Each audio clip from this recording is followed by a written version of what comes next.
जैसे जैसे यूपी 2022 विधानसभा चुनाव करीब आ रहे हैं, सभी राजनीतिक पार्टियां चुनाव की तैयारियों में जुट गई हैं। संघर्ष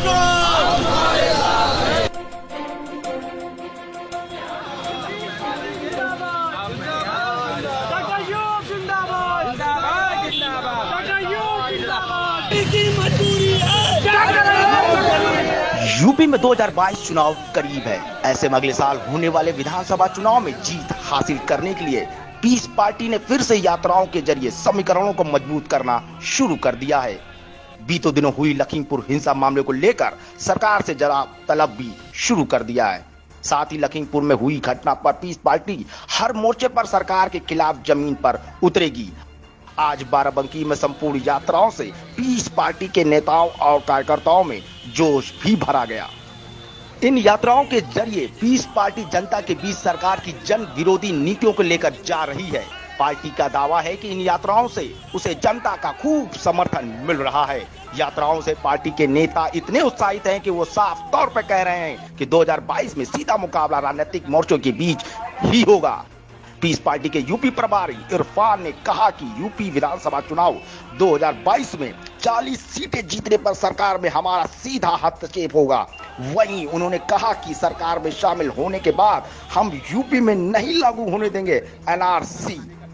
सबसे पहली बात तो यह है कि अगर पीस पार्टी सरकार में शामिल होती है तो सबसे पहले जो ये सीए कानून है उसको उत्तर प्रदेश में लागू नहीं होने देगी, और जो ये 3 काले कानून जो बने हैं किसानों के खिलाफ, इसको भी उत्तर प्रदेश में लागू नहीं होने देगी। किसान आंदोलन का असर बीजेपी के वोट बैंक पर पड़ रहा है। वेस्ट यूपी में इसका प्रभाव देखने को मिल रहा है। इसी को ध्यान में रखते हुए सभी राजनीतिक दल इस वोट बैंक पर कब्जा बनाने के लिए जी तोड़ मेहनत और पसीना बहा रहे हैं। योगी सरकार में बीते दिनों गोरखपुर लखीमपुर घटना ने सभी राजनीतिक दलों को सरकार के खिलाफ हल्ला बोल शुरू कर दिया है और जनता के बीच जाकर अपनी मौजूदगी भी दर्ज करा रहे हैं।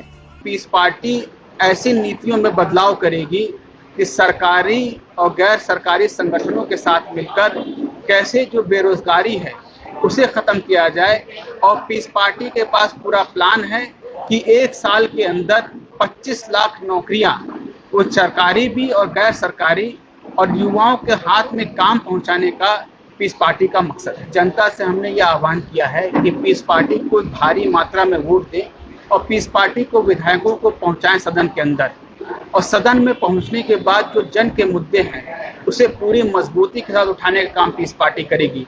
जो इससे कि पहले में जो पीस पार्टी के विधायक जीते, उन्होंने ये काम बखूबी किया है सदन के अंदर। अगर हम लोग सरकार में शामिल होते हैं तो वैसी नीतियां बनाएंगे जिससे जो हमारा जो शोषित वर्ग है, पीड़ित वर्ग है, उपेक्षित वर्ग है, सबके लिए काम कर सके। ऐसी सरकार बनाने का पीस पार्टी काम करेगी।